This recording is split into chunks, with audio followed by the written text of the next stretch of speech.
Capítulo 3. Lição 2. Para que a alfabetização financeira? Em 1990, meu melhor amigo, Mike, assumiu o império de seu pai e está fazendo de fato um trabalho melhor do que o dele. Encontramo-nos 1 ou 2 vezes no ano, no campo de golfe. Ele e sua mulher são muito mais ricos do que você possa imaginar. O império de pai rico está em grandes mãos e Mike está agora preparando seu filho para ocupar seu lugar, tal como seu pai nos preparou. Em 1994, aposentei-me aos 47 anos de idade e minha mulher, Kim, tinha 37 anos. A aposentadoria não significa deixar de trabalhar. Para minha mulher e para mim, quer dizer que se não houver mudanças cataclísmicas inesperadas, podemos trabalhar ou não, e nossa riqueza continuará aumentando automaticamente, ficando bem à frente da inflação. Acho que isso representa liberdade. Os ativos são suficientemente grandes para crescerem por si próprios. É como plantar uma árvore. Você a rega durante anos, então um dia ela não precisa mais disso. Suas raízes são suficientemente profundas. Então a árvore lhe proporciona sombra para seu prazer. Mike optou por dirigir o império e eu por aposentar-me. Sempre que faço palestras, as pessoas perguntam o que lhes aconselho ou o que elas deveriam fazer. Como começar? Há algum bom livro que eu possa recomendar? O que elas deveriam fazer para preparar seus filhos? Qual é o segredo do sucesso? Como é o segredo do sucesso? Como é que eu ganho milhões? Nessas ocasiões, sempre me lembro de um artigo que me deram certa vez. Diz mais ou menos o seguinte: os homens de negócios mais ricos. Em 1923, um grupo de nossos maiores líderes e homens de negócios mais ricos participou de um encontro no hotel Edgewater Beach, em Chicago. Entre eles estava Charles Schwab, presidente da maior siderúrgica independente, Samuel Insull, presidente da maior empresa de energia elétrica, Howard Hobson, presidente da maior empresa fornecedora de gás, Ivar Krieger, presidente da International Match Company, uma das maiores empresas da época, Leon Fraser, presidente do Banco Internacional de Compensações Financeiras, Richard Whitney, presidente da Bolsa de Valores de Nova York, Arthur Cotton e Jesse Livermore, 2 dos maiores especuladores de ações, e Albert Fall, um membro do gabinete do presidente Harding. 25 anos depois, 9 deles, os listados anteriormente, terminaram como se segue. Schwab morreu sem um centavo, depois de viver 5 anos de empréstimos. Insull morreu falido em um país estrangeiro. Krieger e Cotton também morreram falidos. Hobson ficou louco. Whitney e Albert Fall tinham acabado de sair da cadeia. Fraser e Livermore se suicidaram. Duvido que alguém possa dizer o que aconteceu realmente com aqueles homens. Se você olhar a data da reunião 1923, foi antes do crash da Bolsa de 1929 e da Grande Depressão, o que, desconfio, deve ter provocado grande impacto sobre esses homens e suas vidas. O interessante é isto. Hoje vivemos em tempos de mudanças maiores e mais aceleradas do que esses homens vivenciaram. Imagino que nos próximos 25 anos deverão registrar-se auges e quedas comparáveis aos enfrentados por eles. Estou muito preocupado com o fato de que gente demais se preocupa excessivamente com dinheiro e não com sua maior riqueza, a educação. Se as pessoas estiverem preparadas para ser flexíveis, se mantiverem suas mentes abertas e aprenderem, elas se tornarão cada vez mais ricas ao longo dessas mudanças. Se elas pensarem que o dinheiro resolverá seus problemas, receio que terão dias difíceis. A inteligência resolve problemas e gera dinheiro. O dinheiro sem a inteligência financeira é dinheiro que desaparece depressa. A maioria das pessoas não percebe que na vida o que importa não é quanto dinheiro você ganha, mas quanto dinheiro você conserva. Todos ouvimos histórias de ganhadores de prêmios na loteria que eram pobres, enriqueceram subitamente e voltaram a ser pobres. Ganham milhões e logo estão de volta ao ponto de partida. Ou histórias de atletas profissionais que aos 24 anos ganham milhões de dólares ao ano e que aos 34 estão dormindo embaixo da ponte. Hoje de manhã, quando estou escrevendo isto, o jornal conta a história de um jovem jogador de basquete que 1 ano atrás era milionário. Hoje, ele diz que seus amigos, seu advogado e seu contador levaram todo o seu dinheiro e está trabalhando em um lava-carros por um salário mínimo. Ele tem apenas 29 anos. Foi demitido do lava-carros porque se recusou a tirar seu anel de campeão enquanto trabalhava, e por isso sua história chegou ao jornal. Ele estava lutando por sua reintegração, alegando dificuldades para sobreviver e discriminação. O anel era tudo o que lhe restara. Afirmava que se isso lhe fosse tirado, ele desmoronaria. Em 1997, sei de muitas pessoas que estão se tornando milionários instantâneos. É a volta dos loucos anos 20.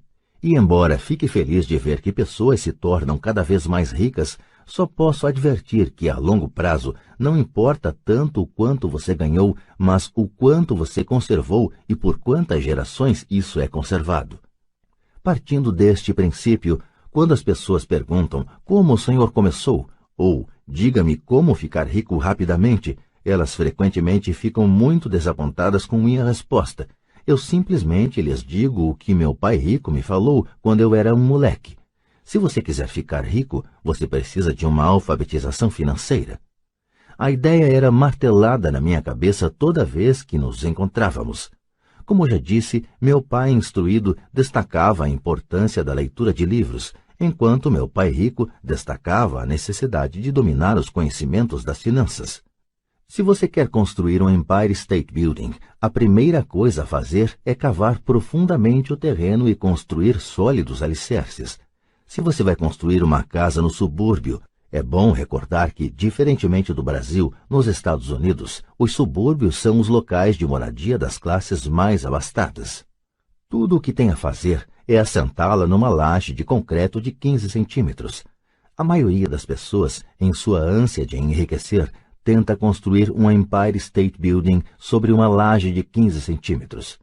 Nosso sistema escolar, por ter sido criado na época agrária, ainda acredita em casas sem alicerces. Chão de terra batida ainda está na moda. Assim a garotada sai da escola sem qualquer fundamento financeiro. Um dia, insones e endividados no subúrbio, vivendo o sonho americano, elas decidem que a resposta para seus problemas financeiros está em achar um meio de enriquecer rapidamente. Começam a construção do arranha-céu. Sobe rapidamente e logo em lugar de um Empire State Building temos a torre inclinada dos subúrbios, de volta às noites insones. No meu caso e no de Mike, quando adultos as nossas escolhas foram possíveis porque fomos ensinados a construir sólidos alicerces quando éramos apenas crianças.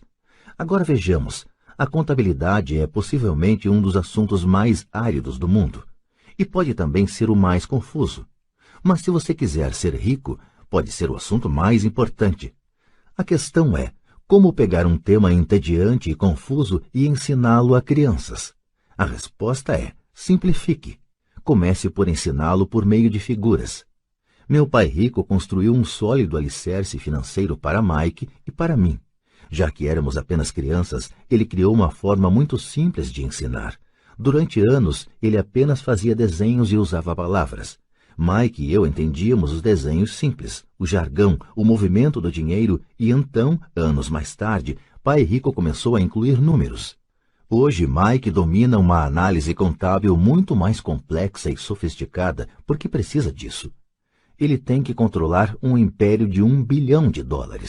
Eu não sou tão sofisticado porque meu império é menor, contudo, ambos partimos do mesmo alicerce simplificado. No texto que se segue, apresentarei as mesmas noções simples que o pai de Mike criou para nós. Embora simples, esses desenhos ajudaram a orientar dois garotos na construção de uma grande riqueza embasada em fundamentos sólidos e profundos.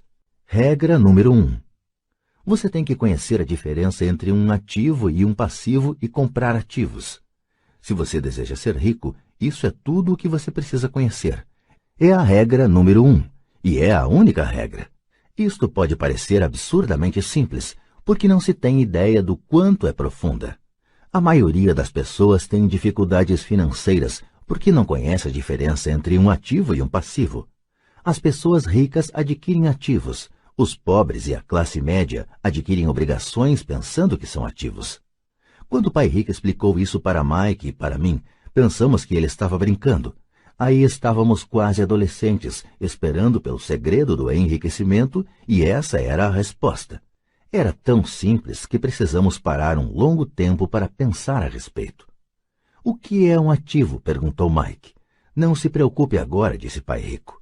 Deixe a ideia amadurecer. Se você puder entender a simplicidade, sua vida terá um rumo e será fácil do ponto de vista financeiro. É simples, por isso é que não se presta atenção. O Senhor quer dizer que tudo o que precisamos conhecer é o que é um ativo, comprá-lo e então ficaremos ricos? Perguntei. Pai Rico balançou a cabeça afirmativamente. É simples assim. Se é tão simples, por que é que todos não ficam ricos? Perguntei. Pai Rico sorriu. Porque as pessoas não sabem distinguir um ativo de um passivo. Lembro-me de ter perguntado como é que os adultos podem ser tão ignorantes? Se é tão simples, tão importante, por que todo mundo não procura descobrir a diferença? Pai Rico levou apenas alguns minutos para explicar o que eram ativos e passivos. Já adulto, tive dificuldade em explicar isso a outros adultos. Por quê? Porque os adultos são mais espertos. Na maioria dos casos, a simplicidade da ideia escapa aos adultos porque eles foram educados de maneira diferente. Eles foram educados por outros profissionais instruídos, como banqueiros, contadores, agentes imobiliários, planejadores financeiros e assim por diante. A dificuldade está em levar os adultos a desaprender ou em torná-los outra vez crianças. Um adulto inteligente frequentemente se sente diminuído ao prestar atenção em definições simplistas. Pai Rico acreditava no princípio SE, simplifique estúpido, de modo que ele simplificou as coisas para os dois garotos e deu-lhes uma sólida base financeira. O que provoca a confusão? Ou como algo tão simples pode parecer tão enrolado? Por que alguém compraria um ativo que na verdade era uma obrigação? A resposta está nos conhecimentos básicos. Pensamos em alfabetização e não em alfabetização financeira. O que define se algo é um ativo ou é um passivo não são as palavras. De fato, se você quer ficar realmente confuso, procure as palavras ativo e passivo no dicionário. Sei que um contador pode achar boa a definição, mas para a pessoa média não faz sentido. Mas nós adultos muitas vezes somos orgulhosos demais para admitir que algo não faz sentido. Quando éramos garotos, Pai Rico falava: o que define um ativo não são as palavras, mas os números. E se você não puder ler os números, você não pode distinguir um ativo de um buraco no chão. Na contabilidade, dizia Pai Rico, não importam os números, mas o que os números contam. É como as palavras. Não são as palavras, mas as histórias que elas nos contam. Muitas pessoas leem, mas não entendem muita coisa. É a chamada compreensão da leitura. E todos temos habilidades diferentes no que se refere à compreensão da leitura. Por exemplo, recentemente comprei um novo aparelho de vídeo. Junto vinha um manual que explicava como fazer gravações.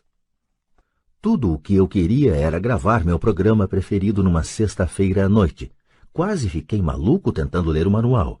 Nada no meu mundo é tão complexo quanto programar a gravação do vídeo. Eu li as palavras, mas não entendi nada. Eu tiro 10 no reconhecimento das palavras, mas tiro 0 na compreensão. E o mesmo acontece com a maioria das pessoas quando se trata de demonstrações financeiras. Se você quer ficar rico, você tem que ler e entender os números. Ouvi meu pai rico repetir isso 1000 vezes e também aprendi: os ricos adquirem ativos e os pobres e a classe média adquirem obrigações. Aqui está a maneira de distinguir ativos de passivos. A maioria dos contadores e profissionais das finanças não concorda com as definições, mas estas noções simples foram o início de uma base financeira sólida para 2 garotos. Para ensinar a pré-adolescentes, Pai Rico simplificou tudo durante anos, usando tantos exemplos quanto possível, o menor número de palavras possível e nenhum número. Para demonstrar o padrão de um fluxo de caixa de um ativo e de um passivo, você pode desenhar 2 retângulos divididos ao meio por uma linha.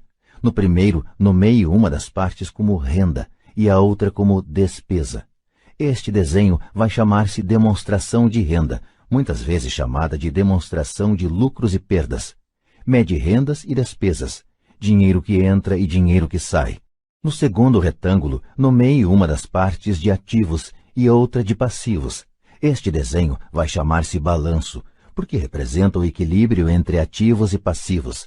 Trace uma linha levando de ativos até renda e outra linha levando de passivos para despesa e daí para fora do retângulo. Muitos novatos nas finanças não conhecem a relação entre a demonstração de renda e o balanço. O entendimento desta relação é vital.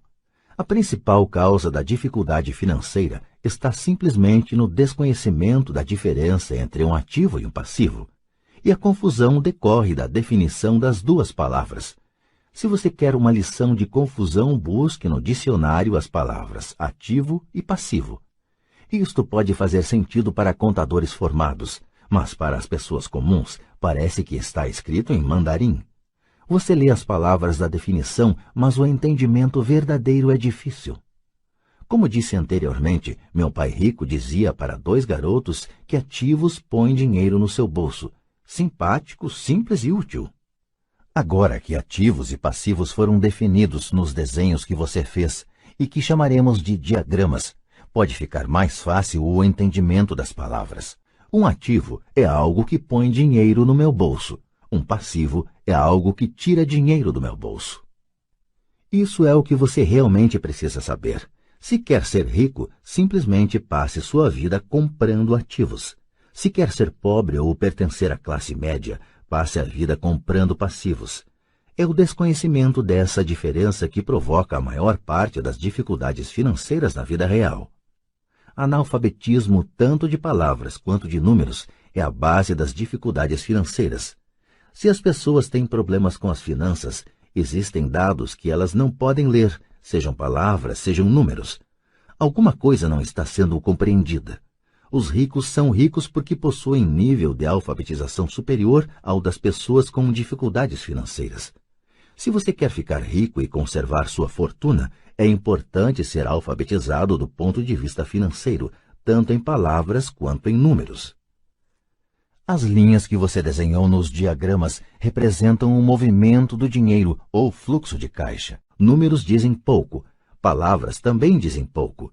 É a história que conta. Nas demonstrações financeiras, a leitura dos números é a busca pelo enredo, pela história. A história de para onde o dinheiro está indo. Em 80% das famílias, a história financeira é um percurso de trabalho árduo na tentativa de progredir. Não porque não ganhem dinheiro, mas porque passam suas vidas comprando passivos no lugar de ativos. No exemplo de fluxo de caixa de uma pessoa pobre ou de um jovem que ainda mora com os pais, teríamos uma renda proveniente de um emprego e nas despesas teríamos impostos, alimentação, aluguel, vestimentas, diversão e transporte.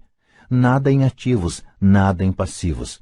No exemplo de uma pessoa de classe média, teríamos igualmente uma renda gerada por emprego, mas nas despesas, além das citadas, estaria incluída uma hipoteca imobiliária. Também não teríamos nada em ativos, mas em passivos estariam hipoteca imobiliária, empréstimos, cartões de crédito. No fluxo de caixa de uma pessoa rica, as rendas seriam geradas por dividendos, juros, renda imobiliária, royalties. Nada nas despesas, nada em passivos. Em ativos teríamos ações, títulos, promissórias, imóveis, propriedade intelectual. Todos esses exemplos estão obviamente bastante simplificados. Todos têm despesas de subsistência, necessidade de alimentação, moradia e vestimentas. Os diagramas mostram o fluxo de caixa na vida de pessoas pobres da classe média e ricas.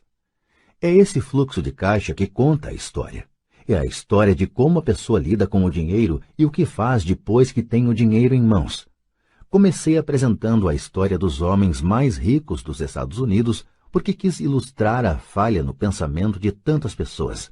A falha é considerar que o dinheiro resolverá todos os problemas.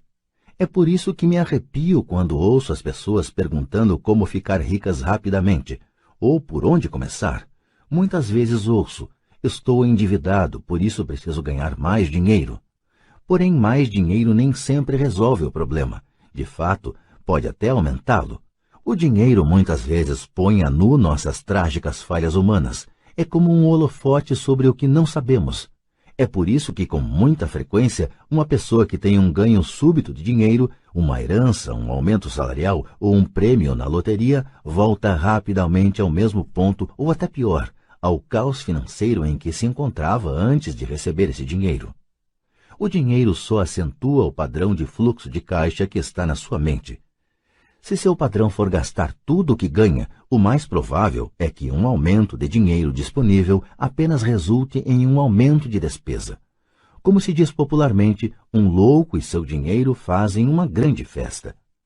Repeti inúmeras vezes que vamos à escola para adquirir habilidades acadêmicas e profissionais, ambas muito importantes. Na década de 1970, quando eu frequentava o 2º grau, se alguém fosse bem-sucedido academicamente, quase imediatamente imaginava-se que esse estudante brilhante se tornaria um médico. Muitas vezes nem se perguntava se o jovem desejava ser médico. Era uma pressuposição. Era uma profissão que prometia a maior recompensa financeira. Hoje os médicos enfrentam dificuldades financeiras que não desejaria a meus piores inimigos. Seguradoras controlando os negócios, cuidados de saúde de administrados, intervenção governamental e processos por erro médico, para mencionar algumas. E a garotada quer ser estrela do basquete, jogador de golfe como Tiger Woods, gênio da computação, estrela do cinema, roqueiro, rainha de beleza ou corretor de Wall Street. Isso ocorre simplesmente porque é aí que estão a fama, o dinheiro e o prestígio. Eis o motivo por que é tão difícil motivar a garotada na escola. Eles sabem que o sucesso profissional já não depende apenas do sucesso acadêmico como em outros tempos. Como os estudantes deixam a escola sem habilidades financeiras, milhões de pessoas instruídas obtêm sucesso em suas profissões, mas depois se deparam com dificuldades financeiras. Trabalham muito, mas não progridem. O que falta em sua educação não é saber como ganhar dinheiro, mas como gastá-lo. O que fazer com ele depois de tê-lo ganho? É o que se chama aptidão financeira. O que você faz com o dinheiro depois que o ganhou? Como evitar que as pessoas lhe tirem o dinheiro? Quanto tempo você o conserva e o quanto esse dinheiro trabalha para você? A maioria das pessoas não descobre o motivo de suas dificuldades financeiras porque não entende os fluxos de caixa. Uma pessoa pode ser muito instruída, bem-sucedida profissionalmente e ser analfabeta do ponto de vista financeiro. Essas pessoas muitas vezes trabalham mais do que seria necessário porque aprenderam a trabalhar arduamente, mas não como fazer o dinheiro trabalhar para elas. A história de como a conquista de um sonho financeiro se transforma em um pesadelo financeiro. A visão cinematográfica de pessoas trabalhadoras tem um padrão definido. Recém-casados, jovens altamente instruídos, felizes, mudam-se para um de seus pequenos apartamentos alugados. Imediatamente percebem que estão poupando dinheiro, porque dois podem viver com a mesma despesa de um. O problema é que o apartamento é apertado. Decidem então poupar para comprar a casa de seus sonhos e ter filhos. Eles têm duas rendas e se concentram em suas carreiras. Suas rendas começam a aumentar e a aumentar. E suas despesas também. A despesa número 1, para a maioria, são os impostos. Muitas pessoas pensam que se trata do imposto de renda, mas para grande parte dos americanos, o que pesa mais é a Seguridade Social. Para o empregado, parece que a contribuição para a Seguridade Social, combinada com a do Medicare, é de cerca de 7,5%, mas na verdade é de 15%. Porque o empregador deve dar uma contrapartida do mesmo montante. Essencialmente, esse é um dinheiro que o empregador não pode pagar a você. Além disso, você ainda paga imposto de renda sobre a quantia deduzida de seus salários para a Seguridade Social. Renda essa que você nunca recebeu porque foi transferida na fonte para a Seguridade Social. E seu passivo também aumenta. Isso é visto mais claramente se voltarmos ao caso do jovem casal. Em consequência do aumento de suas rendas, eles resolvem comprar a casa de seus sonhos. Uma vez adquirida, eles pagam um novo imposto, o chamado imposto de propriedade. Então, eles compram um carro novo, novos móveis e novos eletrodomésticos para montar um novo lar. E de repente acordam e a coluna do passivo está atulhada de dívidas hipotecárias e do cartão de crédito. Agora eles estão aprisionados na corrida dos ratos. Chega o primeiro filho. Eles trabalham ainda mais. Mais dinheiro e mais impostos. A chamada escalada da alíquota. Um cartão de crédito chega pelo correio. Eles o usam. Mais despesa. Uma financeira telefona e diz que seu maior ativo, sua casa, teve seu valor aumentado. A empresa oferece um empréstimo de consolidação, porque sua ficha é tão boa e lhes diz que o mais inteligente a fazer é zerar os altos juros ao consumidor, liquidando seu débito junto ao cartão de crédito. E, além de tudo, os juros pagos sobre a hipoteca imobiliária podem ser deduzidos do imposto de renda. Eles aceitam e zeram os débitos de seus cartões de crédito onerados pelos elevados juros ao consumidor. Eles suspiram aliviados. A dívida com o cartão de crédito está encerrada. Agora suas dívidas de consumo estão somadas à hipoteca imobiliária de sua casa própria. As prestações mensais são reduzidas porque ampliaram o financiamento para 30 anos. É atitude muito inteligente. O vizinho os convida para irem às compras. Afinal, está começando a liquidação do Memorial Day, uma chance de poupar algum dinheiro. Eles se dizem, não vamos comprar nada, só vamos olhar. Mas para a eventualidade de achar uma boa oferta, põe aquele novo cartão de crédito na carteira. Encontro este jovem casal a toda hora.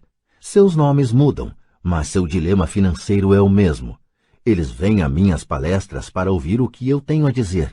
Perguntam-me, o senhor pode nos dizer como ganhar mais dinheiro? Seus hábitos de compra os levam a buscar mais renda. Eles nem sabem que o problema está na forma que escolheram para gastar o dinheiro que têm. São provocados por seu analfabetismo financeiro e por não entenderem a diferença entre um ativo e um passivo. Raramente os problemas de dinheiro das pessoas são resolvidos com mais dinheiro. A inteligência resolve os problemas. Um amigo meu costuma repetir uma frase para as pessoas endividadas. Se você descobre que se enterrou num buraco, pare de cavar. Quando criança, meu pai dizia frequentemente que os japoneses conheciam 3 poderes: o poder da espada, o poder da joia e o poder do espelho. A espada simboliza o poder das armas. Os Estados Unidos têm gastado trilhões de dólares em armamento e, por isso, são a presença militar suprema do mundo. A joia representa o poder do dinheiro.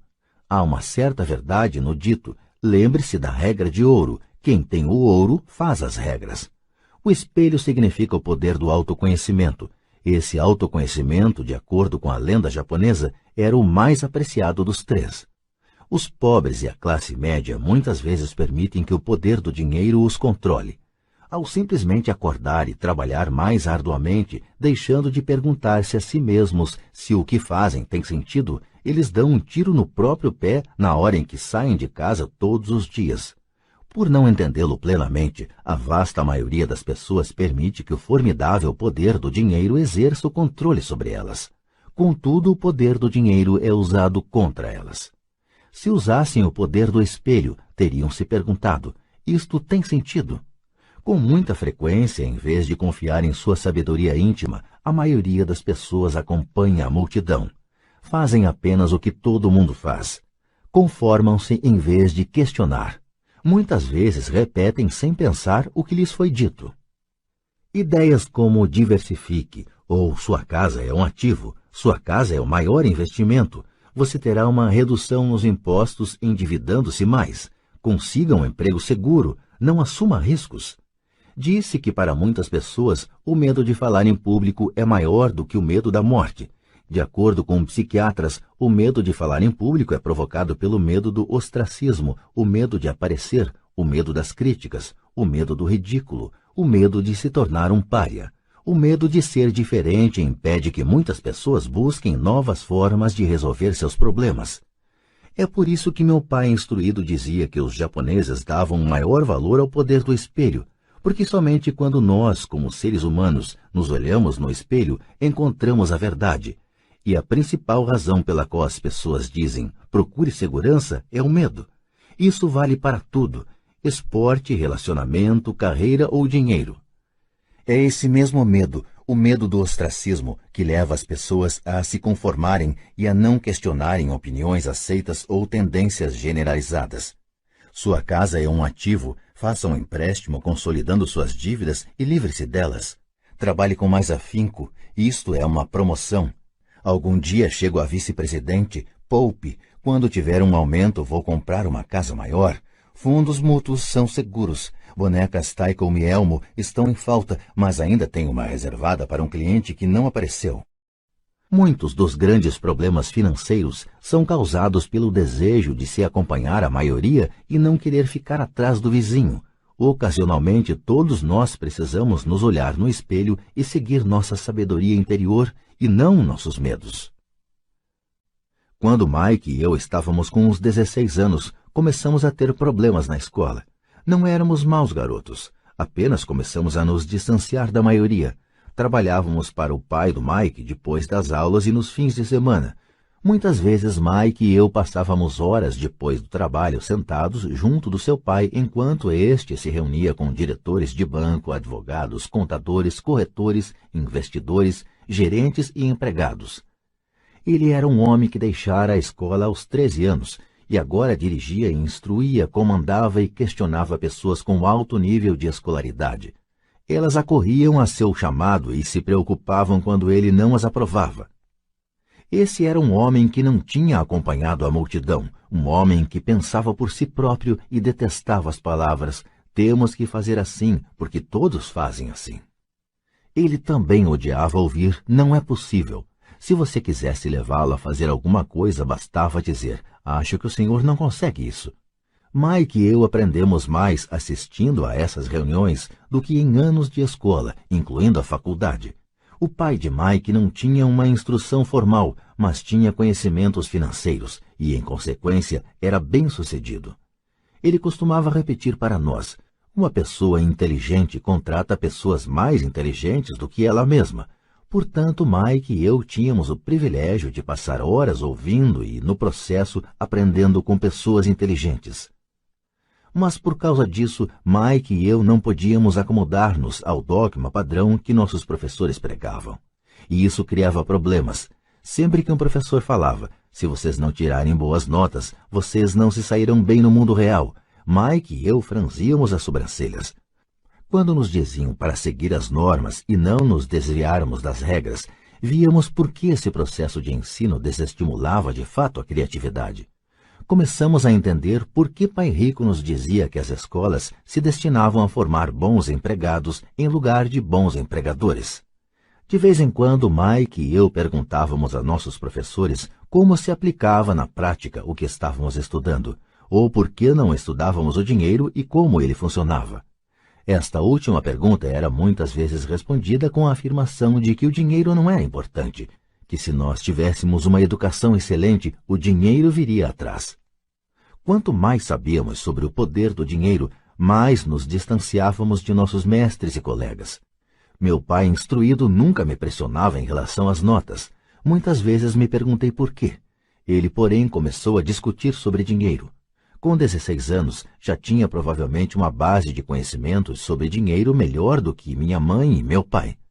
Eu sabia escriturar livros contábeis, ouvia especialistas em tributação, advogados especializados em questões empresariais, gerentes de banco, corretores imobiliários e investidores. Meu pai falava com professores. Certo dia, meu pai falou que nossa casa era seu maior investimento. Uma discussão um tanto desagradável teve início quando eu lhe mostrei por que não achava que uma casa fosse um bom investimento.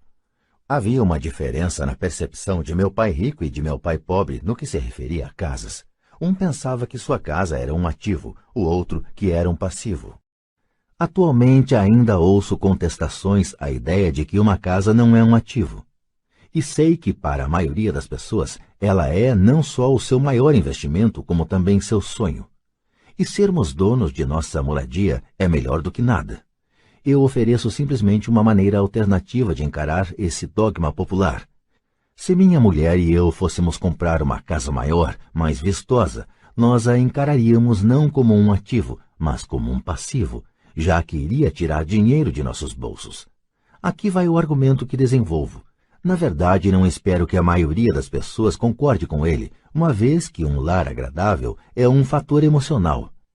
E no que se refere a dinheiro, grandes emoções tendem a reduzir a inteligência financeira. Em relação a casas, destaco que em geral as pessoas passam a vida pagando por uma moradia que nunca será delas. Em outras palavras, compra-se uma casa nova a cada tantos anos, incorrendo cada vez em um novo empréstimo de 30 anos sobre a casa anterior. 2. Apesar de poderem deduzir os juros da hipoteca para fins de imposto de renda, as pessoas pagam todas as demais despesas com o dinheiro que sobra depois de pago o imposto, mesmo depois que liquidam a hipoteca. 3. Impostos sobre a propriedade. Os pais de minha mulher ficaram chocados quando os impostos sobre a propriedade relativos à sua residência aumentaram para $1.000 mensais. Isso ocorreu após sua aposentadoria, de modo que o aumento pressionou seu orçamento e eles se viram obrigados a mudar de casa. 4. O valor dos imóveis nem sempre aumenta. Em 1997, enquanto escrevo este livro, eu tenho amigos que devem $1 milhão por imóveis que só conseguiriam vender por $700 mil. 5. As maiores perdas são as das oportunidades que não foram aproveitadas. Se todo o seu dinheiro está comprometido com o imóvel onde mora, você pode ser obrigado a trabalhar mais porque todo o seu dinheiro continua saindo na coluna das despesas, o padrão clássico do fluxo de caixa da classe média, em lugar de aumentar a coluna dos ativos. Se um jovem casal destinasse uma soma maior à aquisição de ativos, mais tarde teria maiores facilidades, especialmente estaria preparado para pagar os estudos superiores de seus filhos. Seus ativos teriam aumentado e estariam disponíveis para cobrir despesas. Com excessiva frequência, um imóvel residencial só serve como meio de incorrer em empréstimos hipotecários para pagar despesas crescentes. Em suma, o resultado final de optar por possuir um imóvel residencial caro demais, em lugar de começar a formar um portfólio de ativos mais cedo, prejudica o indivíduo de 3 formas. 1. Perda de tempo, porque outros ativos poderiam ter registrado aumento em seu valor. 2. Perda de capital adicional, que poderia ter sido investido em vez de se ter pagado as altas despesas de manutenção relacionadas diretamente ao imóvel residencial. 3. Perdas na instrução. Com muita frequência, os casais consideram seu imóvel residencial, as poupanças e o plano de aposentadoria como o total de sua coluna de ativos. Como não têm dinheiro para investir, eles simplesmente não investem. Isso lhes custa a experiência do investimento. Quase nunca conseguem tornar-se o que o mundo dos investimentos denomina um investidor sofisticado, e os melhores investimentos são em geral oferecidos aos investidores sofisticados, que por sua vez vendem-nos às pessoas que buscam a segurança. A demonstração financeira de meu pai instruído é a melhor demonstração da vida de alguém que está na corrida dos ratos. Suas despesas sempre acompanharam sua renda, de modo que nunca investiu em ativos. Em consequência, seus passivos, como a hipoteca imobiliária e as dívidas do cartão de crédito, eram maiores que seus ativos. A demonstração financeira pessoal de pai rico, por outro lado, reflete os resultados de uma vida dedicada ao investimento e à minimização do passivo. Uma revisão da demonstração financeira de meu pai rico mostra por que os ricos ficam mais ricos. A coluna dos ativos gera renda mais do que suficiente para cobrir as despesas, com o saldo reinvestido na coluna dos ativos. A coluna dos ativos continua crescendo e, portanto, a renda gerada continua crescendo com eles. O resultado é, os ricos ficam mais ricos. A classe média se encontra em um estado de constantes dificuldades financeiras. Sua renda principal é gerada por salários, e quando seus salários aumentam, os impostos também aumentam. Suas despesas tendem a crescer no mesmo montante de seus salários, daí a expressão corrida dos ratos. Eles consideram seu imóvel residencial como seu principal ativo, em lugar de investir em ativos geradores de renda. O padrão de se considerar o imóvel residencial como investimento e a filosofia de que um aumento de salário significa que você pode comprar uma casa maior ou gastar mais é a base do atual endividamento da sociedade. Este processo de despesa crescente faz com que as famílias se endividem mais e tenham mais incerteza financeira, mesmo quando progridem no emprego e recebem aumentos salariais regulares. Esta é uma vida muito arriscada decorrente da precária instrução financeira. A maciça perda de empregos da década de 1990, o downsizing das empresas, trouxe à luz a instabilidade financeira da classe média. De repente, os planos de pensão das empresas estavam sendo substituídos por planos 401k, planos de contribuição definida em que a aposentadoria resulta do montante acumulado ao longo dos anos e que são o oposto dos antigos planos de aposentadoria em que o benefício era definido. A Seguridade Social está obviamente com problemas e não pode ser considerada uma alternativa de aposentadoria. O pânico se instalou na classe média. O bom nestes dias é que muitas dessas pessoas reconheceram esses problemas e começaram a aplicar em fundos mútuos. Este aumento nos investimentos é responsável em boa medida pela acentuada alta do mercado de ações. Hoje, mais e mais fundos mútuos estão sendo criados em resposta à demanda da classe média. Os fundos mútuos são populares porque representam segurança. Os aplicadores médios dos fundos de pensão estão demasiadamente ocupados trabalhando para pagar impostos e hipotecas imobiliárias e têm dificuldade em poupar de modo a poder pôr seus filhos na faculdade e liquidar as dívidas do cartão de crédito. Não têm tempo de aprender a investir, de modo que confiam na experiência do administrador do fundo mútuo. Como o fundo mútuo também inclui muitos tipos diferentes de investimento, tem-se uma sensação de segurança porque o fundo é diversificado. Este grupo da classe média instruída aceita o dogma da diversificação, defendido por corretores de fundos mútuos e consultores financeiros. Procure a segurança, evite o risco. A verdadeira tragédia, contudo, é a falta de instrução financeira precoce, responsável pelo risco enfrentado pela pessoa comum da classe média. A razão é que precisam procurar a segurança porque uma situação financeira é, na melhor das hipóteses, precária. Seus balanços não fecham, estão atulhados de passivos, sem verdadeiros ativos para gerar renda. Em geral, sua única fonte de renda é o contra-cheque. Seu modo de vida depende totalmente do empregador. Sendo assim, quando os verdadeiros negócios de sua vida aparecem, essas mesmas pessoas não podem aproveitar a oportunidade. Elas devem procurar a segurança porque estão trabalhando muito, pagando impostos máximos e assoberbadas de dívidas. Como disse no início da sessão, a regra mais importante é conhecer a diferença entre um ativo e um passivo. Uma vez que você consiga entender a diferença, concentre seus esforços na compra exclusiva de ativos geradores de renda. Essa é a melhor maneira de dar o primeiro passo para se tornar rico. Continue fazendo isso e sua coluna dos ativos crescerá. Concentre-se em reduzir passivos e despesas. Isso aumentará o dinheiro disponível para continuar aumentando a coluna dos ativos. Logo, a base de ativos será tão profunda que você poderá permitir-se olhar para investimentos mais especulativos. Investimentos que podem ter retornos que variam de 100% ao infinito. Investimentos em que $5.000 podem se transformar rapidamente em $1 milhão ou mais. Investimentos que a classe média considera demasiado arriscados. O investimento não é arriscado. É a falta de simples inteligência financeira, a começar pela alfabetização financeira, que leva o indivíduo a ser muito arriscado. Se você fizer o que as massas fazem, você estará na seguinte situação. Como empregado possuidor da casa própria, seus esforços no trabalho em geral resultam no seguinte. 1. Você trabalha para alguém.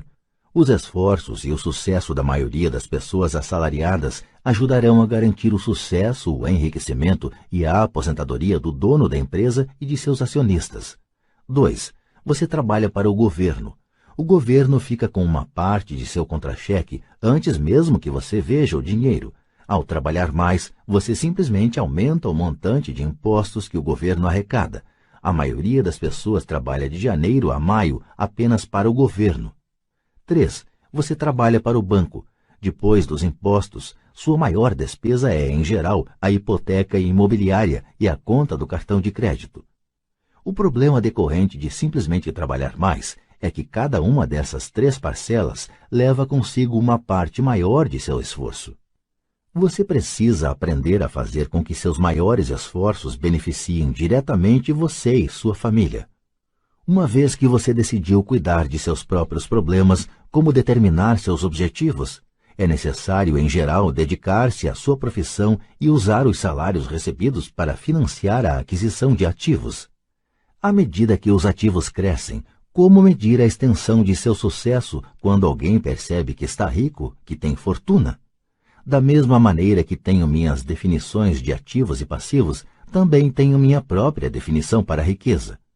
Na verdade, eu a tomei emprestada de alguém chamado Buckminster Fuller. Alguns o consideram um charlatão e outros um gênio vivo. Anos atrás, ele criou um auê entre os arquitetos ao solicitar a patente para algo chamado um domo geodésico. Mas ao fazer isso, ele também falou algo sobre a riqueza. Parecia à primeira vista muito confuso, mas depois de relê-lo algumas vezes começou a fazer sentido. A riqueza é a capacidade de uma pessoa sobreviver tantos dias a mais, ou, se eu parar de trabalhar hoje, por quanto tempo poderei sobreviver? Ao contrário do patrimônio líquido, a diferença entre ativos e passivos, que frequentemente está repleta com o lixo caro e as opiniões de pessoas sobre o valor das coisas, esta definição cria a possibilidade de desenvolver uma mensuração verdadeiramente acurada. Poderia assim medir e saber realmente em que pé estou em termos de meu objetivo de tornar-me financeiramente independente. Embora o patrimônio líquido frequentemente inclua ativos que não geram dinheiro, como objetos comprados e agora abandonados num canto da garagem, a riqueza mede quanto dinheiro seu dinheiro está gerando e, portanto, sua sobrevivência financeira. A riqueza é a medida do fluxo de caixa gerado pela coluna dos ativos em comparação com a coluna das despesas. Vejamos um exemplo. Digamos que o fluxo de caixa da minha coluna de ativos gere $1.000 por mês e que eu tenha despesas mensais de $2.000. Qual é a minha riqueza? Voltemos à definição de Buckminster Fuller. Usando essa definição, quantos dias para frente posso sobreviver? Consideremos um mês de 30 dias. Por essa definição, eu tenho um fluxo de caixa suficiente para meio mês. Quando eu tiver alcançado um fluxo de caixa gerado por meus ativos de $2.000, então eu serei abastado. Ainda não estou rico, mas sou abastado. Agora eu tenho uma renda gerada por ativos a cada mês que cobre totalmente minhas despesas mensais. Se eu desejo aumentar essas despesas, preciso primeiro aumentar o fluxo de caixa gerado por meus ativos para manter esse nível de vida. Observe que nesse ponto eu não dependo mais de meu salário. Eu me concentro com sucesso em construir uma coluna de ativos que me tornou financeiramente independente. Se eu largar meu emprego hoje, eu poderei cobrir minhas despesas mensais com o fluxo de caixa gerado por meus ativos. Meu próximo objetivo poderia ser empregar o excedente de meu fluxo de caixa no reinvestimento em mais ativos. Quanto mais dinheiro for destinado para a coluna dos ativos, mais esta crescerá. Quanto mais meus ativos crescerem, mais aumentará meu fluxo de caixa. E enquanto eu mantiver minhas despesas menores do que o fluxo de caixa gerado por esses ativos, eu me tornarei mais rico, com mais e mais fontes de renda, além de meu trabalho físico. Enquanto este processo de reinvestimento continuar, estarei no caminho do enriquecimento. A verdadeira definição de riqueza depende de quem a define. Você nunca poderá ser rico demais. Lembre desta observação simples. Os ricos compram ativos. Os pobres só têm despesas. A classe média compra passivos pensando que são ativos. E como eu cuido dos meus negócios? Qual é a resposta? Ou sou fundador do McDonald's.